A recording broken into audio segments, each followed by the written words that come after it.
Kids, back in 2017, Senda and I decided to make a game called Turning Point. Phil. Hey, Phil. Oh, hi. Yes? Hey, did you want to do a show? Like a show? Oh, yeah, I do. I was just about to tell a story about game design. Can we do a show about... Oh, wait, I know what to do. Hang on. Hey, Senda. Hey, Phil. Do you want to do a show about game design? Heck yeah, I do. Cue music.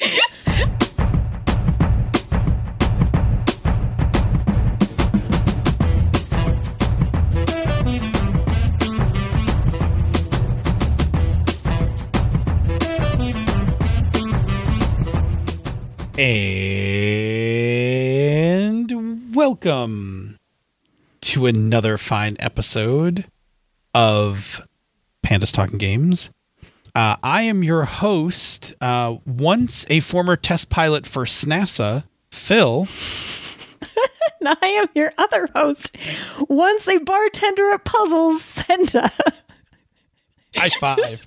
High five. I was nervous you weren't going to be able to pull that opening off. Oh, dear.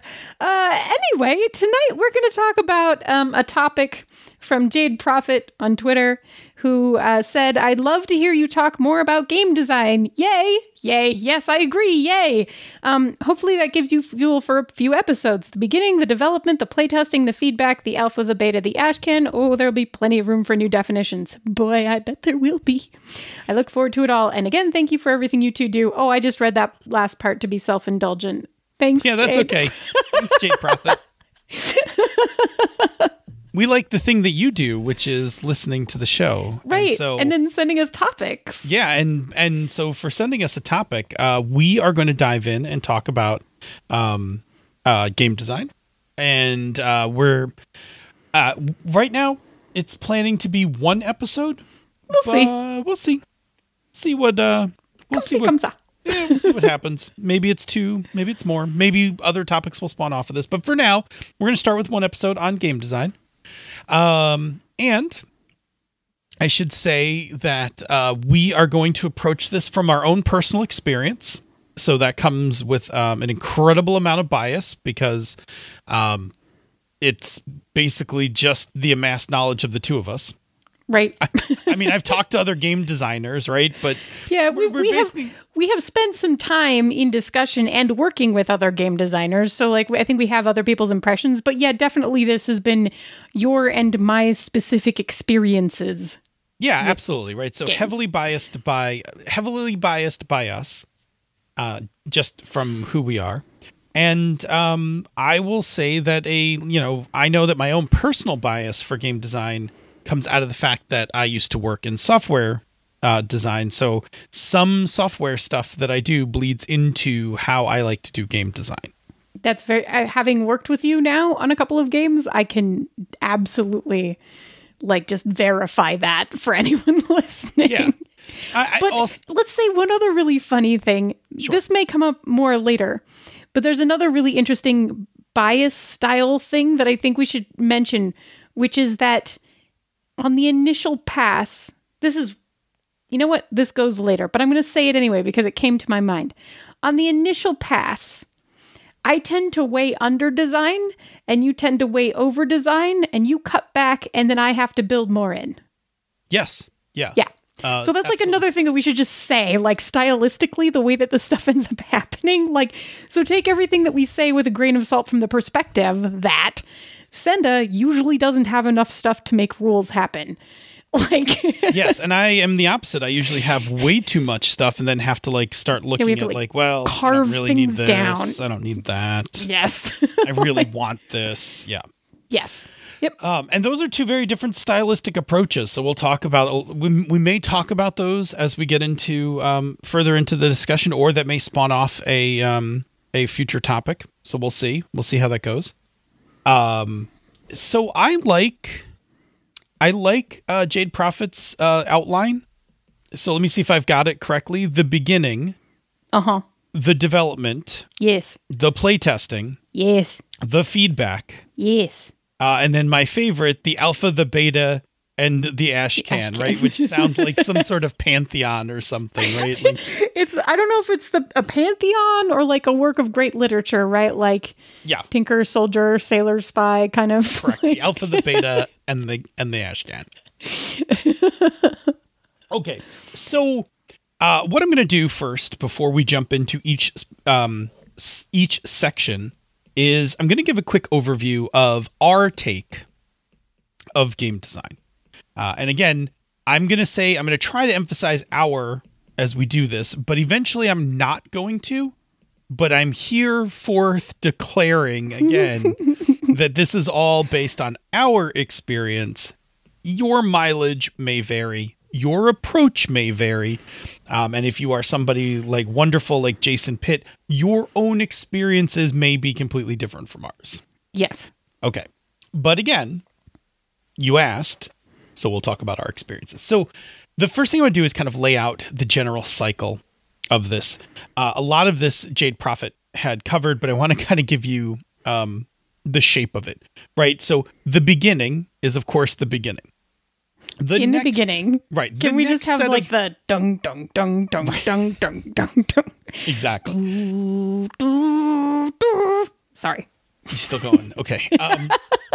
The next set of actions that happen are not linear. They're actually a loop. So development, playtesting, and feedback are just a loop that will endlessly turn until you are ready to publish something, which is the other end of this line, right? So this line is like a straight line, a loop, and then a straight line.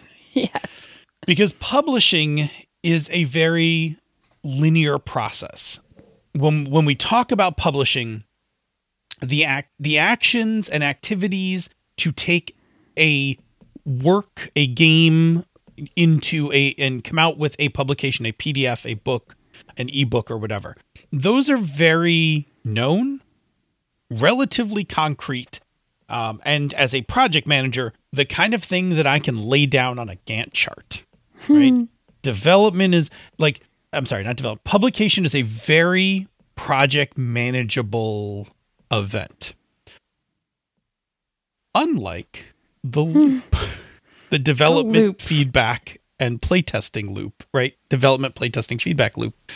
That is not linear. It does not plot well on a timeline. And it actually behaves more like agile software development than it does anything else. And so it is actually harder to lay out or put into a time frame because it is a loop and it can just keep happening, and it truthfully has to keep happening until a point when the game is, quote, good enough. Yep. So we're going to talk more about that loop, and we're going to talk about it as individual phases, but just remember that it comes right back around on itself until you reach the other side, which is publication. Yeah, you don't get to get off this roller coaster. It just keeps doing the loop-de-loop part in the middle. Well, you can leave at any time. You can leave, you can get off, but you won't have finished the ride. Right.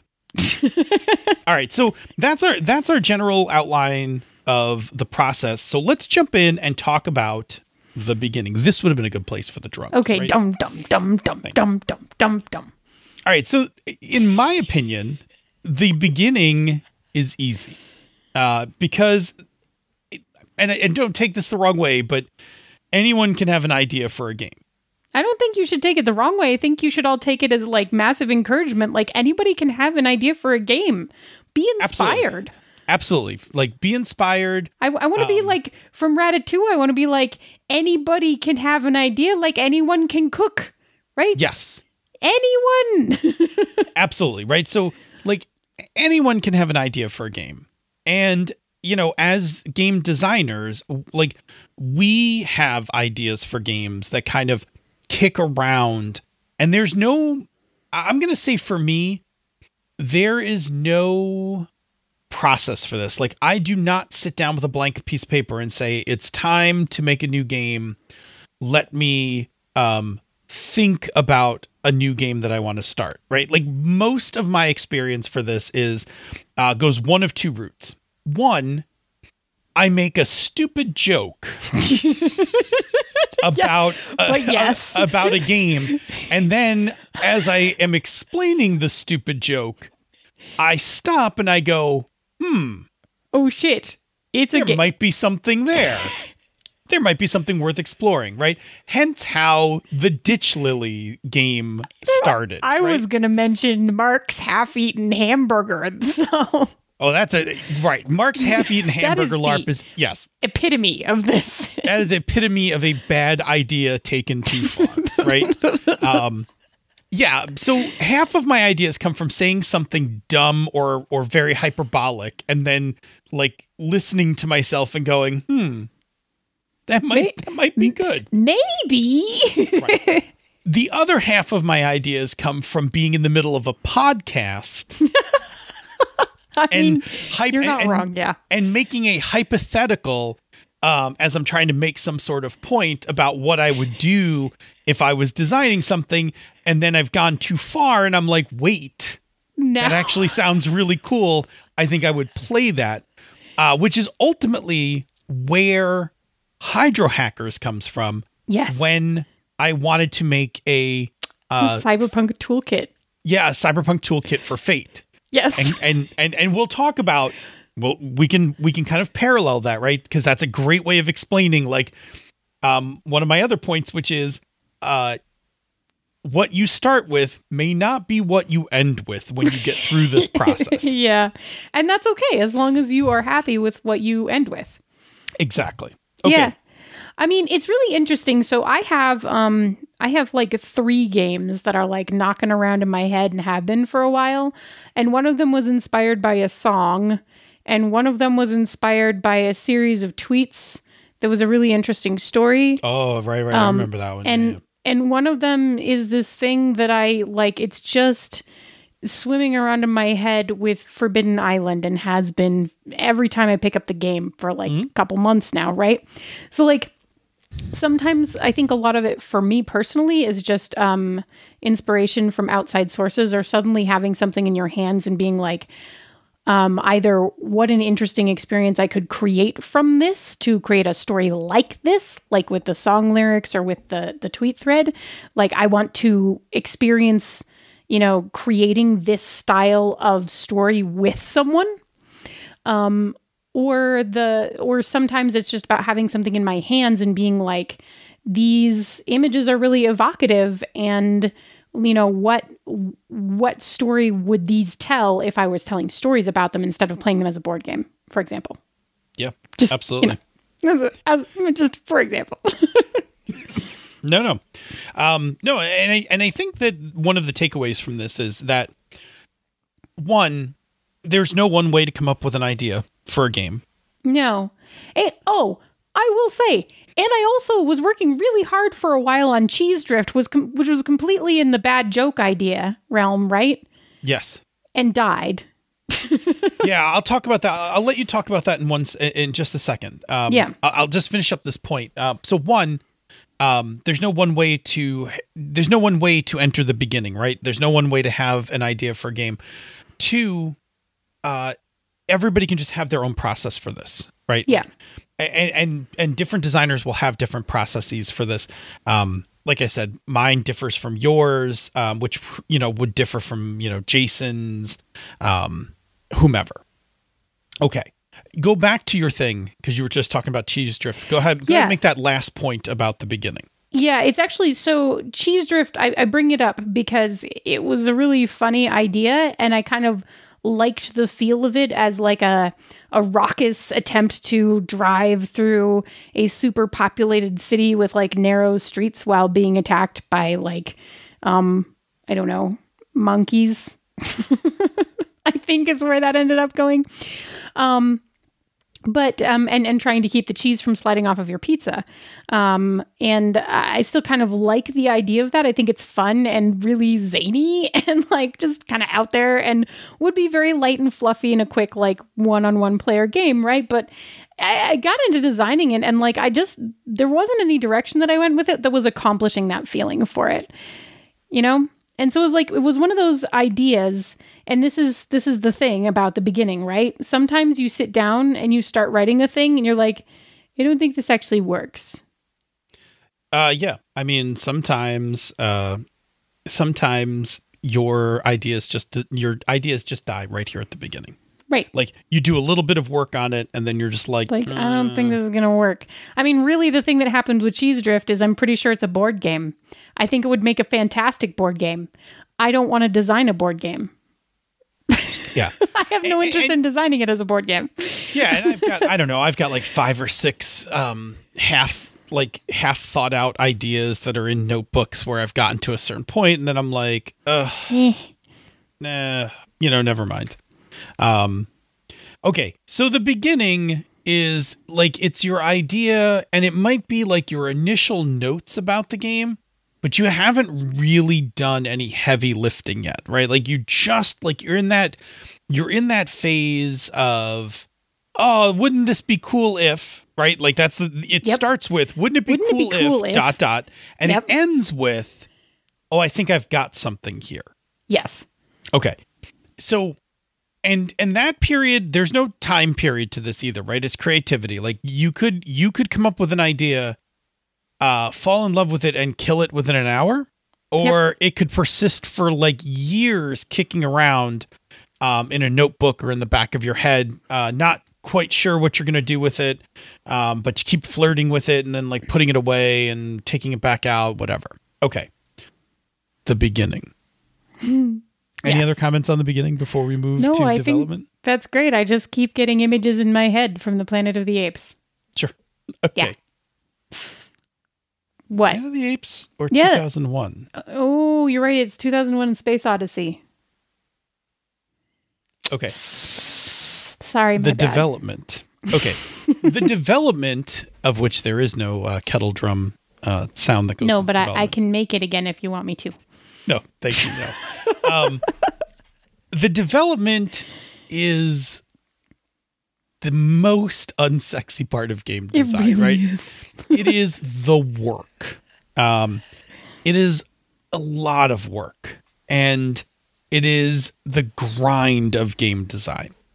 This is where after you've passed from idea to, well, I'm going to go make this thing now, and you start to realize the totality of what you have to create, right? Like if the idea is the part of the game that's poking above the water, if it was an iceberg, the grind is when you finally look underneath the water whole and iceberg. realize what's left underneath, right?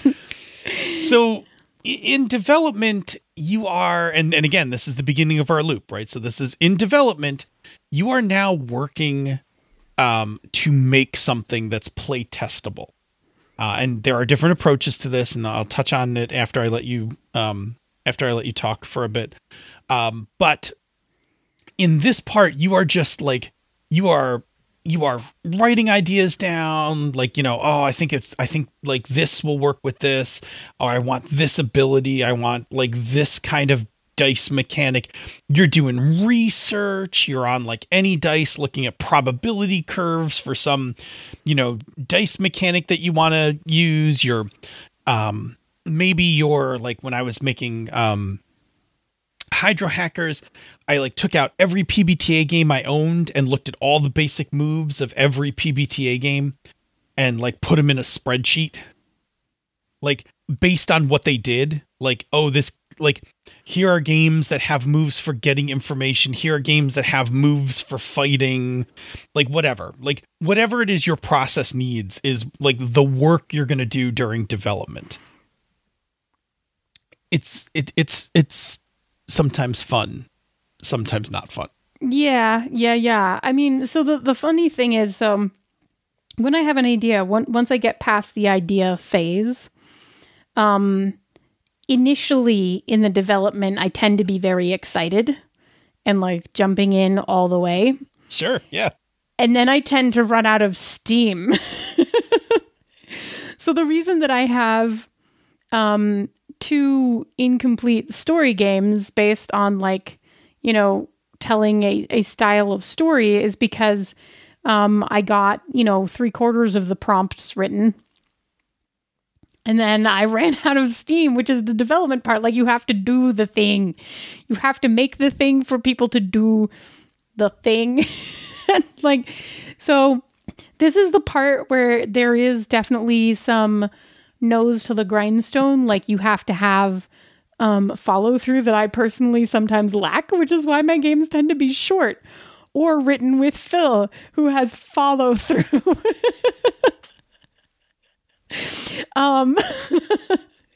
That's a thing. And that's a thing I can acknowledge about myself, right? Like, that I have drive on the initial, that initial part of the story when it's really cool and new and interesting to me.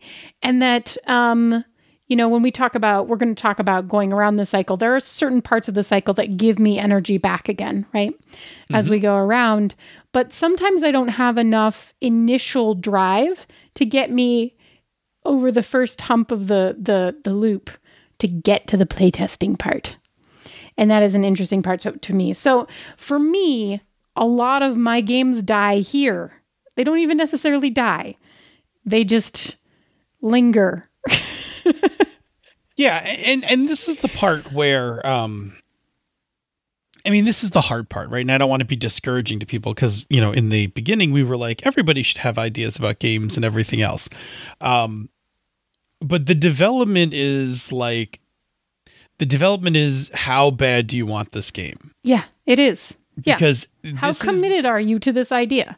Yeah, because this and this is why, to be completely honest, this is why during the pandemic we have not been developing games. No, haven't been. Because the emotional and mental energy required to be this committed, right, to work on this, we have not had. Yep. So we actually shelved all of our development this past year, and we'll probably do it for a little bit longer, and probably a little bit after the pandemic quote ends. And by quote ends, I mean like we're going to go into the transitional pandemic fade out. Vaccinated, hopefully. And we can kind of start to see people again, right? So, but part of like the reason why we're not doing this right now is because the grind is hard. It's mentally taxing, and truthfully, both of us are managing busy jobs, kiddos in virtual schools and stuff like that, and we don't have the spell slots left to do this work. Yeah. And that's straight up factual. I will tell you that there is a great book in terms of inspiration. For me, there was a great book called The War of Art. Not The Art of War. That's a different book. I like The Art of War too, but The War of Art is the name of the book. And it talks about this in terms of writing, but most of what it talks about is applicable to game design as well. And it talks about pushing through when the tank is empty, pushing through on days when you just don't feel like it, that kind of thing. And it's tough. Like the grind is the grind of game design can be really tough. And they're just, you either are going to want to do it, or you won't, and you go through cycles of it. Like you said, like you go through times where it's like, I love this is great. And then there are times where you're like, I'm completely stuck. I have no energy. I'm, this thing's done, or I'm moving on to something else. There are times, I think on 4 or 5 separate occasions, I tried to delete Hydro Hackers. Mm-hmm. You did. Right? Yeah. And the other thing that I will say, and this is something that we have the privilege of saying as not full-time game designers, it is even a whole different picture, right? If you're doing this to pay for the roof over your head, because then you don't even have the 100%. Option. And like that kind of pressure is something I'm not ever willing to do with a hobby again, because I've done it before. Yeah, no, and without a doubt, right? So if you are doing this full time as a career, your approach to the grind It's not that the grind's any different, but how you're going to deal with it is different than, if you have the option to walk away or not worry about like this game is going to pay these bills. Right. Because we did get to be like, cool, it's a pandemic. We don't have the energy. Not gonna design right now. Yeah. Now, granted, if this was my full-time job, all that energy that I'm devoting to day job would be devoted to this, yes. And my development would be slower, right? So that's another piece of this, right? So, if you are a part-time designer, right? If you are doing this as as a gig job, then you've got to pull from what's left. Yeah. In your tank after your day job, parenting, and all of those things. And that is also like, that's a thing. It's a different kind of hard, right? So when you're doing this to survive, that is a very very serious, can I get this done kind of pressure. When you are doing this part-time, it is really like, how much of my self-care can I sacrifice? Yeah. To do this to work on this right now. Yeah. And is that a valid trade? Yeah. And during pandemic, we made that a conscious decision. Like we talked about it. So I talked about it with you for the games that we were working on. I talked about it with the guys over at Encoded. About other things that we were working on, and we were just like, we don't have the energy to devote to this. So let's just not. And let's come back when let's come back when there is joy in doing this again. Yeah. Or I shouldn't say when there's joy in doing it. Let's come back when I have enough in the tank to be able to do the hard parts of this and still be okay. Yeah. Yep. Yeah.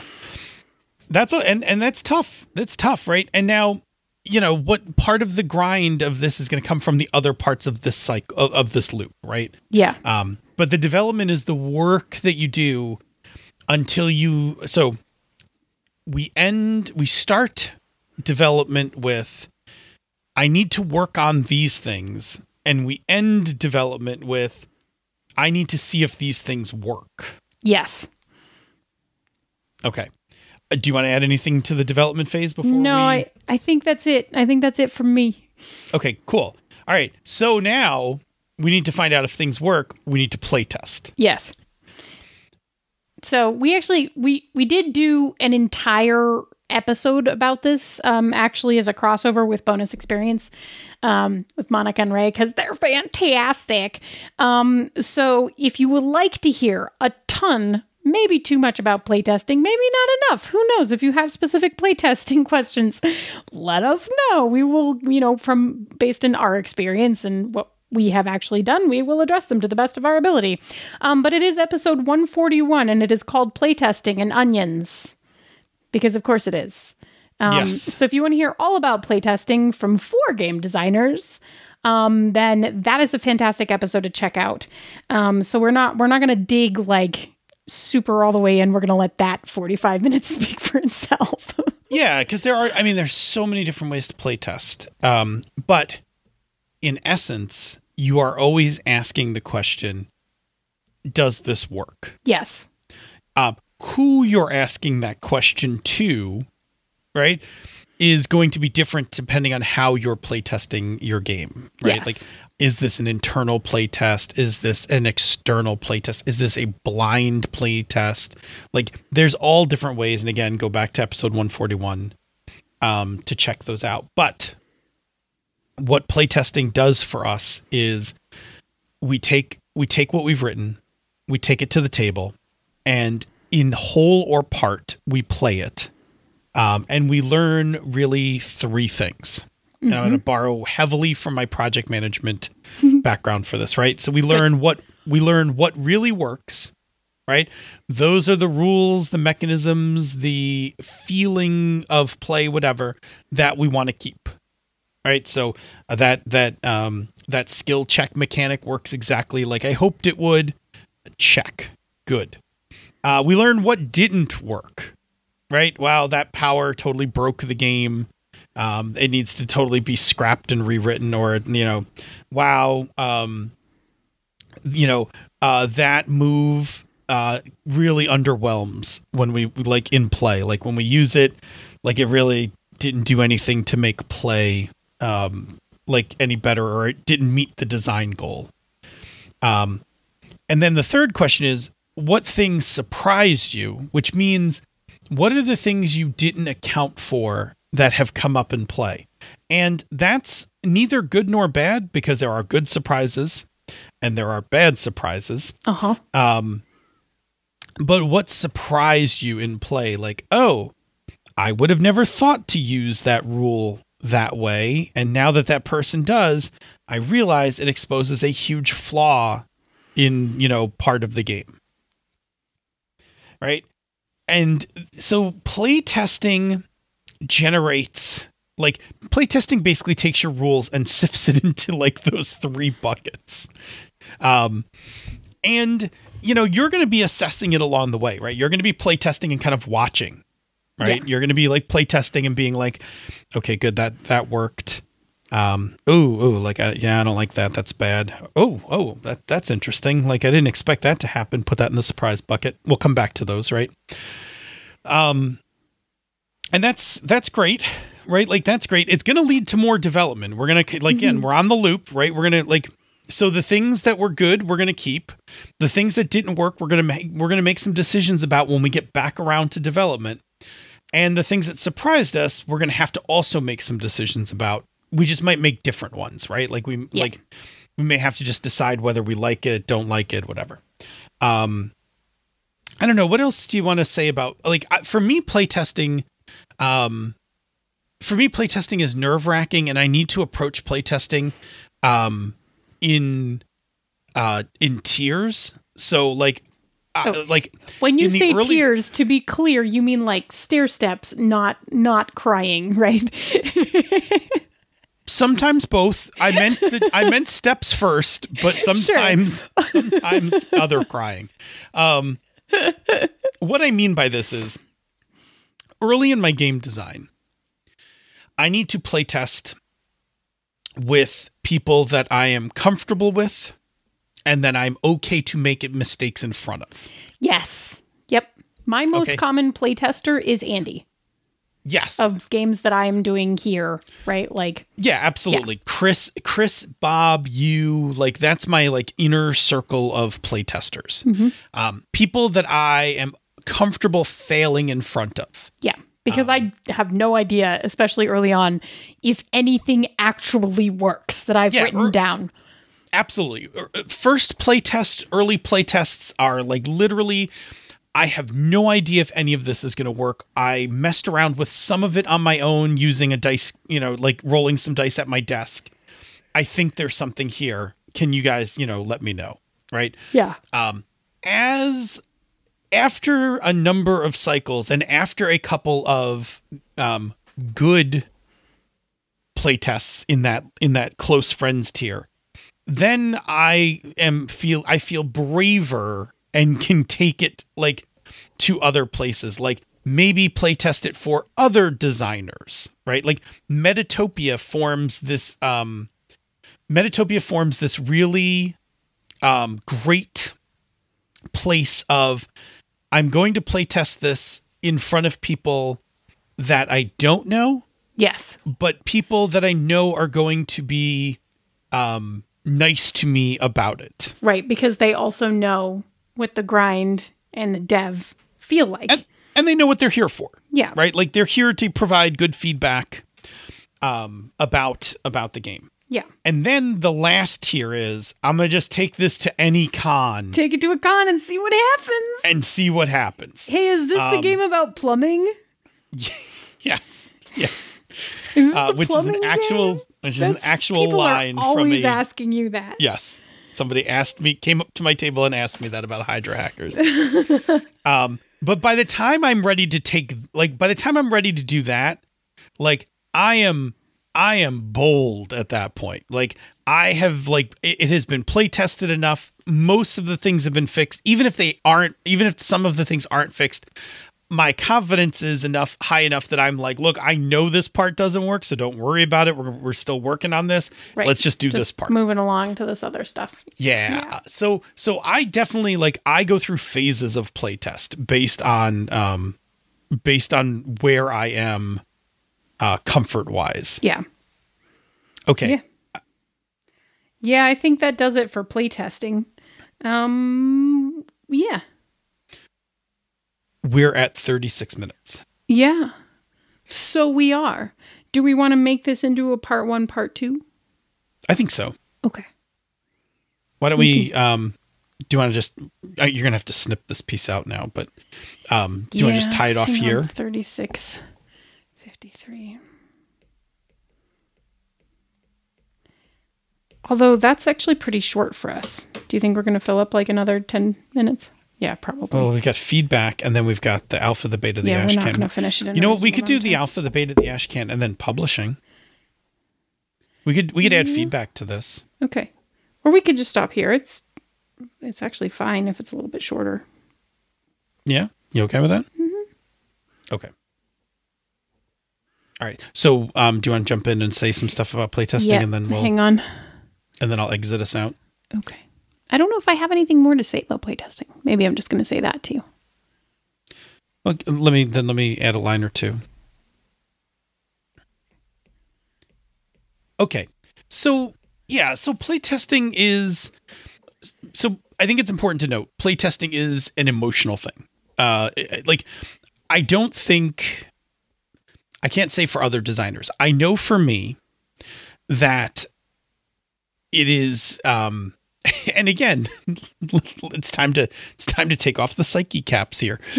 As a person with high functioning anxiety caused by childhood trauma and generating a lot of my self-identity and worth through how useful I am. Failing things is a thing that I hate. I don't do that. And I'm terrified of, and makes me think people will not like me / love me. Yes, and that I am a worthless human being. Correct. Not my favorite feeling. Correct. By the way, for those who don't know, we both suffer from we both suffer from high functioning anxiety. Yes. So playtesting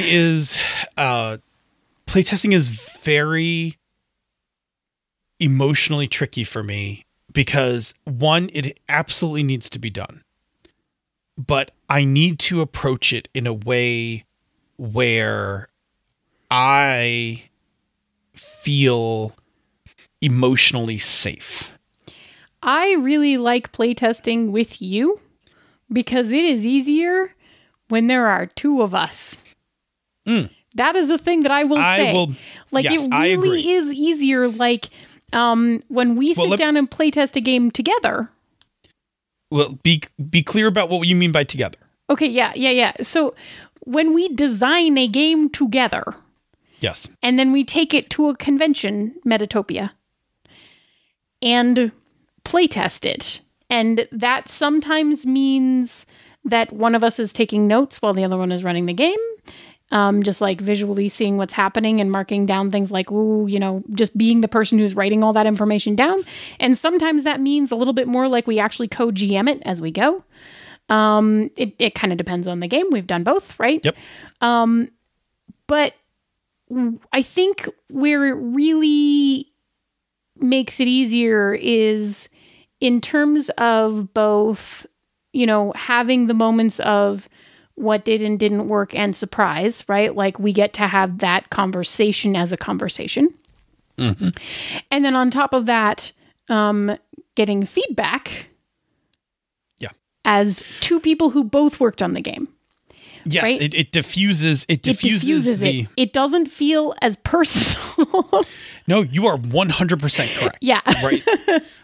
And this is why I think as a design aesthetic, I also am very partial to collaborative design. Yeah. Right. And co-creators because it says if an idea doesn't work, Yeah. then it's diffused over the two of us. Right. Like that criticism. We both made an idea that didn't work, but it doesn't feel like it's like, you suck. No one will ever like you again.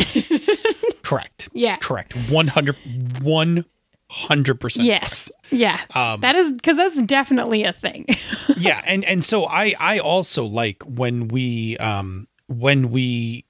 do the kind of, and we actually have, there's a third configuration you didn't mention for playtesting, which is what you did originally in Hydra Hackers, which was embedded player.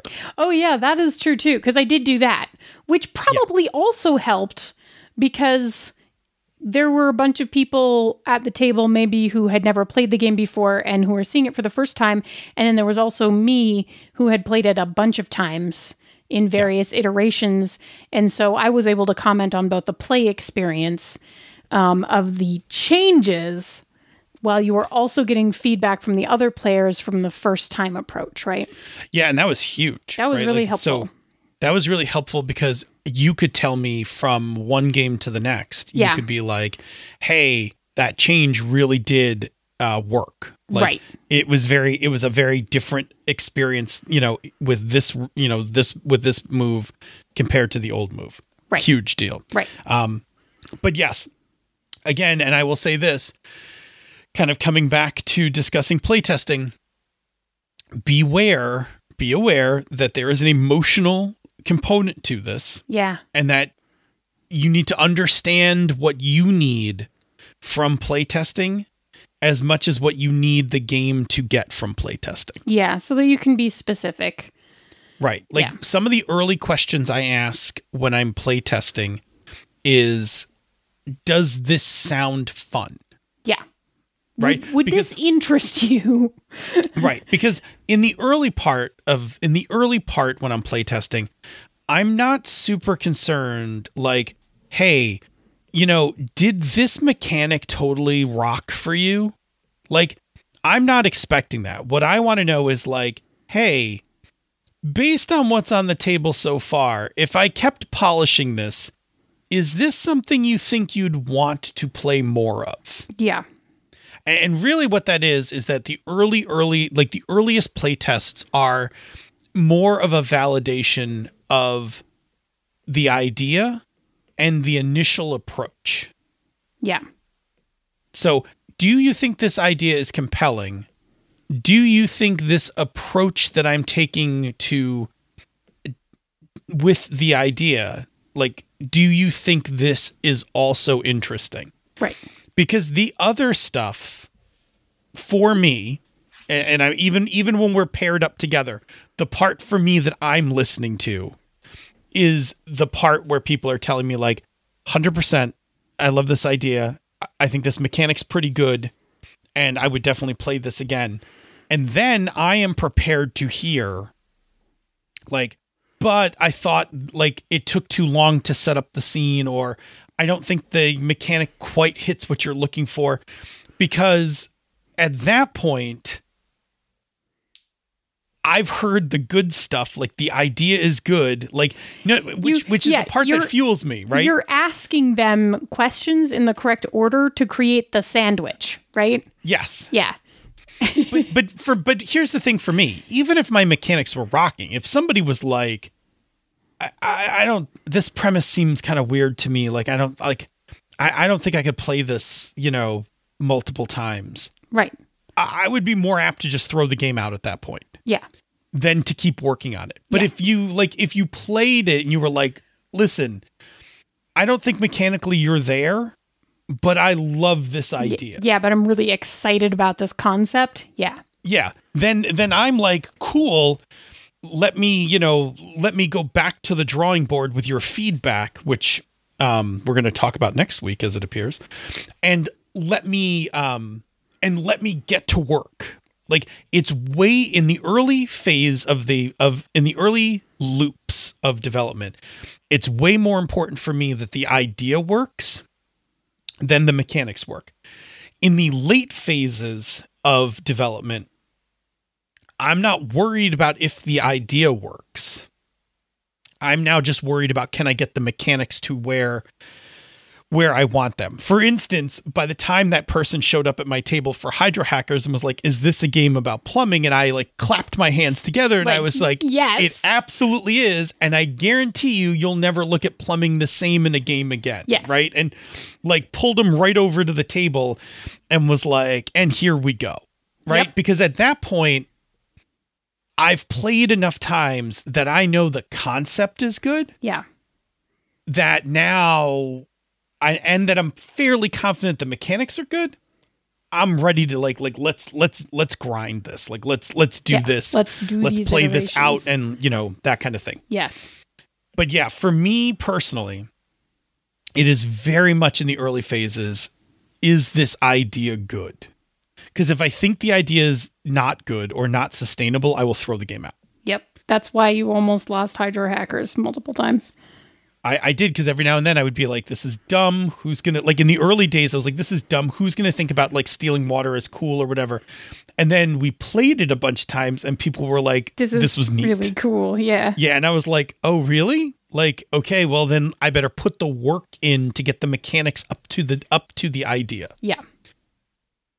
And that's actually, I think that's actually where we were when we play tested in 2019, when we play tested Ditch Lilies, is this game a good idea? Yes. And everybody who played it was like, loved the idea. And it was like, are the mechanics there? Not yet. Really. But will they get there? Probably. Right. But the look on people's faces when we explained what the game was. Yes. And what you were going to do in the game. Like travel from town to town and solve problems with queer love and rock and roll. Yeah. And people were like, yes. People were like, this is what I've signed up for, right? Like I'm in. And that's enough to be like, okay, this is worth it. Let's put the work in. People are interested in it beyond just us. Yeah. And again, that's because so many of my game design ideas come from either me saying something really stupid or me running my mouth on a podcast. Yep. So it really helps if other people are like, sometimes both. No, Phil. Sometimes both. But it's really helpful when other people are like, no, that's actually a good idea. Yeah. Yeah. In fact, Ditch Lilies was also invented while running my mouth. That's what I was like. It was both. It was a running joke and also podcast. 100%. Yep. 100%.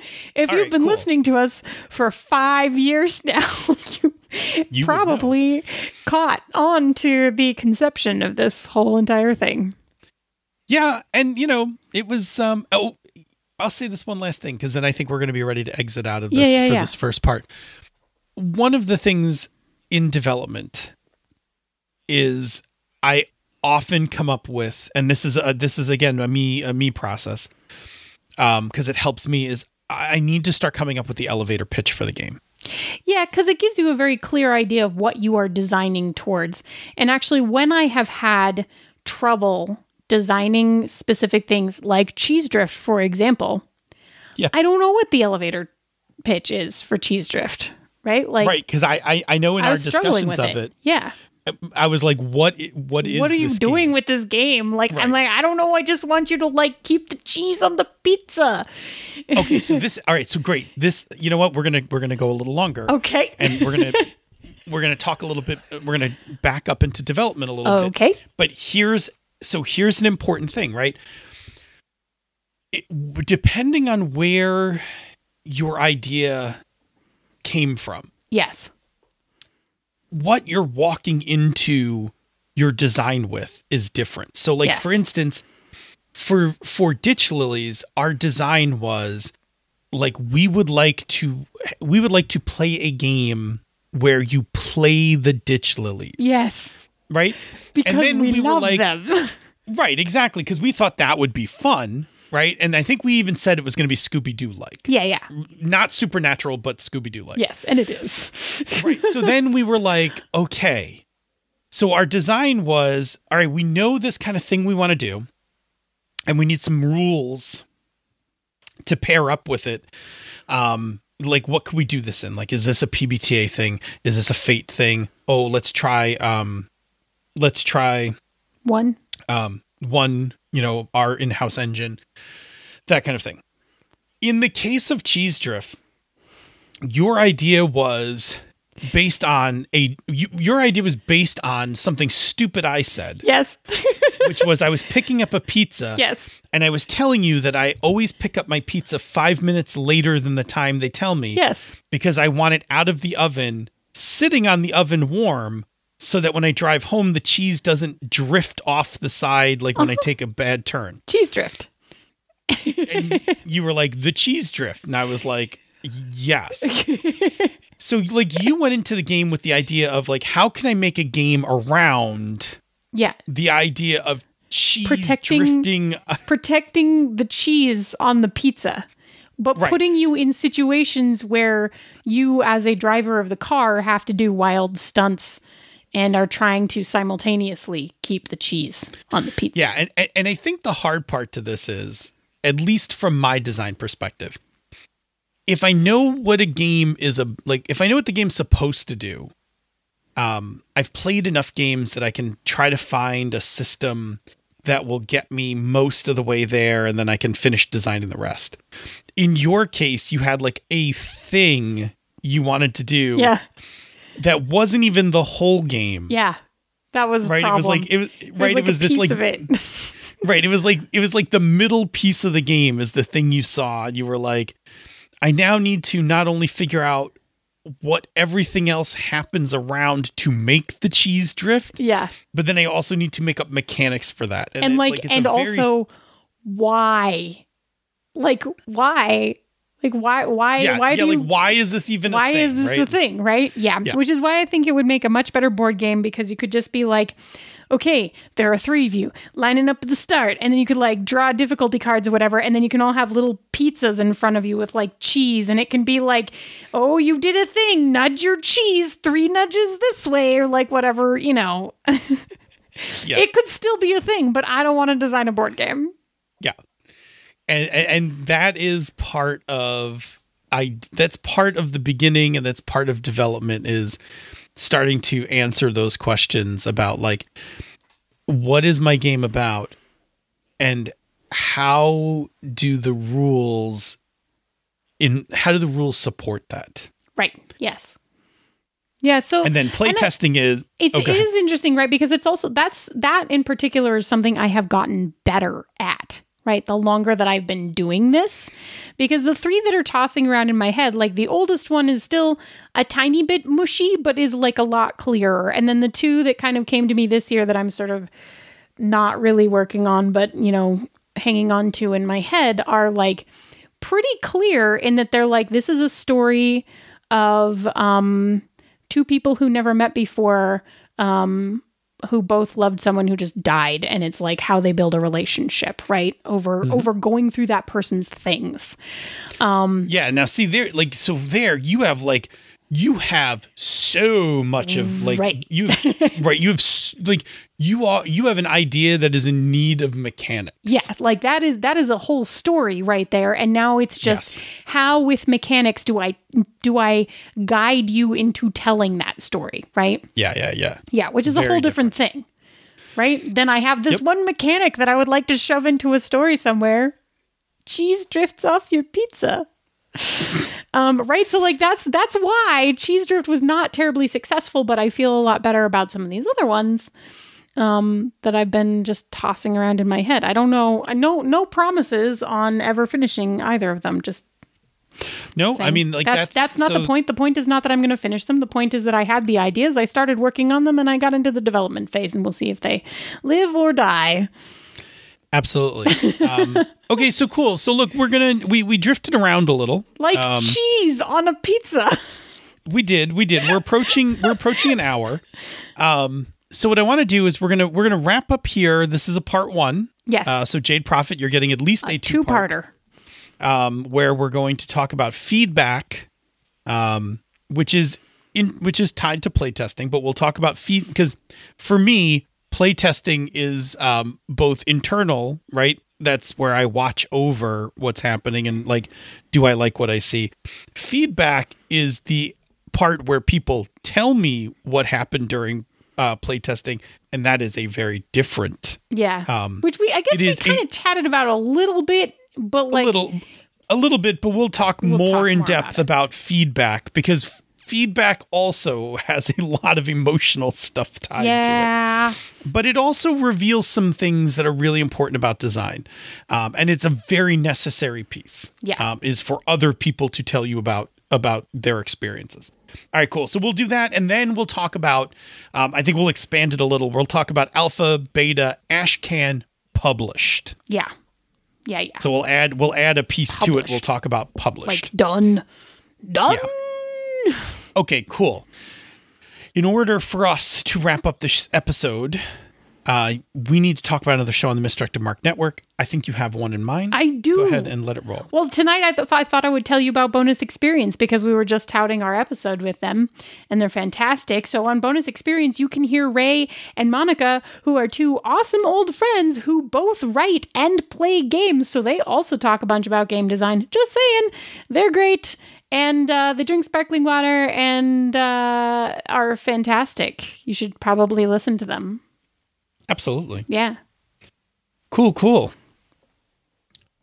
So, Senda, where do people find us on the internet? Well, you can find us on Twitter at Pandas Talk Games. You can find us in the Misdirected Mark forums, which is forums.misdirectedmark.com, or you can drop us an email, panda@misdirectedmark.com, or you can find either me or Phil's individual Tiki-Talkie accounts, and he changed his name, so now it's just like Twitter, DNA Phil, and you can tag us in your video, and if you send us a topic on the Tiki-Talkies, which we have one that's super good, we still haven't done yet because it's like so good, we really need to think about it. 12s, that's I know my fault. it's no, but it's like super. It's so good that we really need to use our brains, and we haven't really been in that place.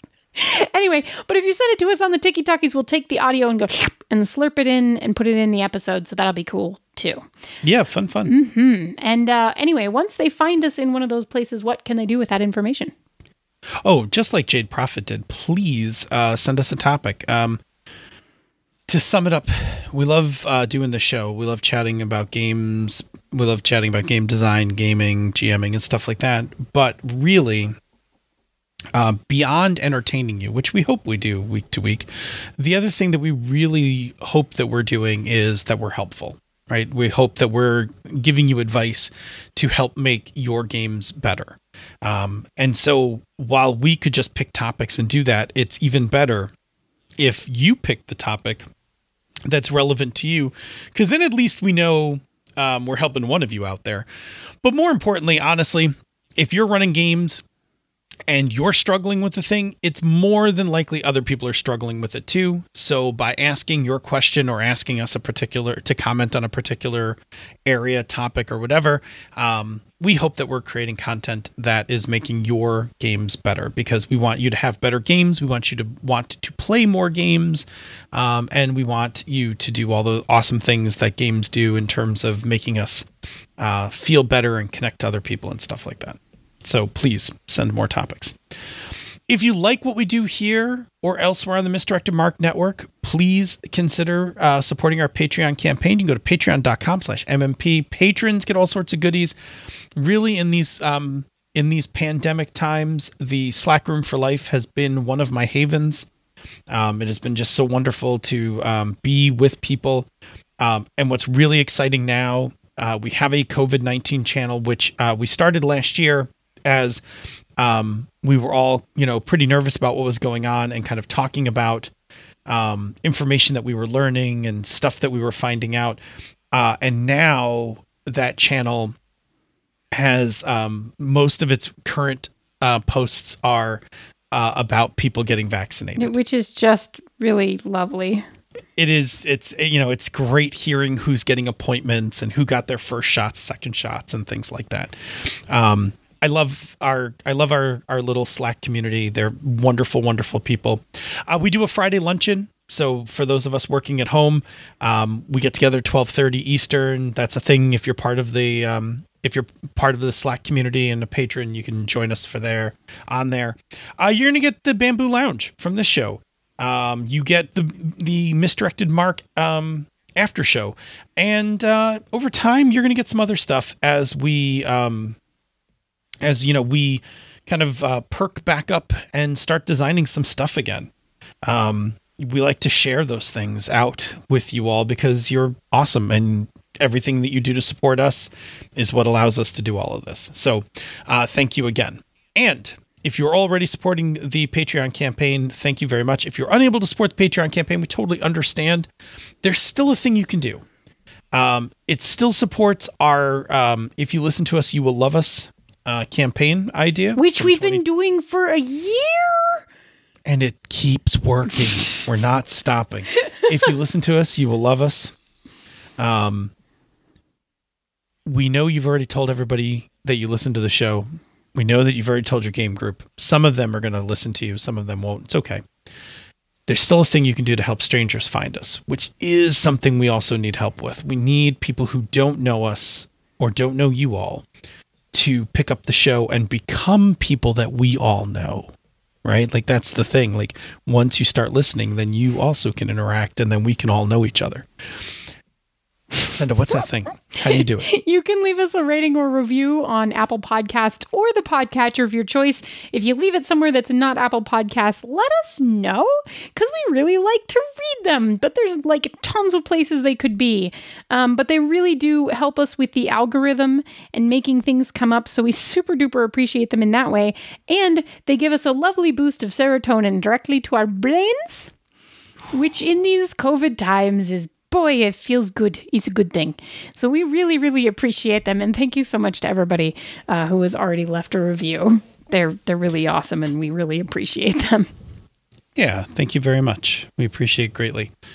Say, Senda, show me what other game idea you've got kicking around that you haven't told anyone else about yet. So, Forbidden Island. Show me what you got, hey, show me what you got, show me what you got, hey, show me what you got, show me what you got, hey, show me what you got, show me what you got, hey, show me. This show is a joint production of She's a Super Geek and Misdirected Mark Productions, the media arm of Encoded Designs. Show me what you got, hey, show me what you got, show me what you got, hey, show me what you got, show me what you got, hey, show me what you got, show me what you got. Yeah. Check, check.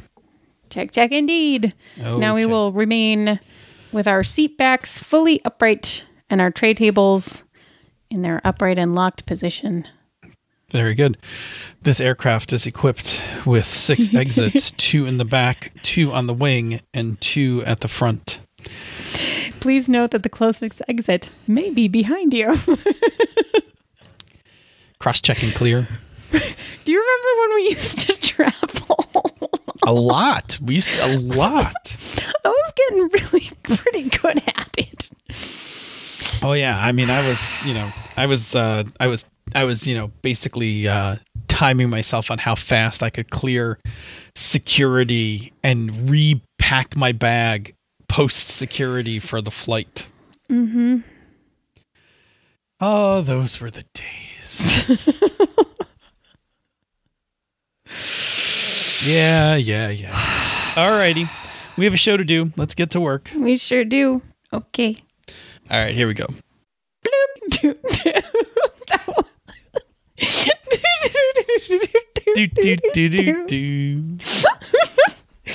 That thrilled me far more than it should have.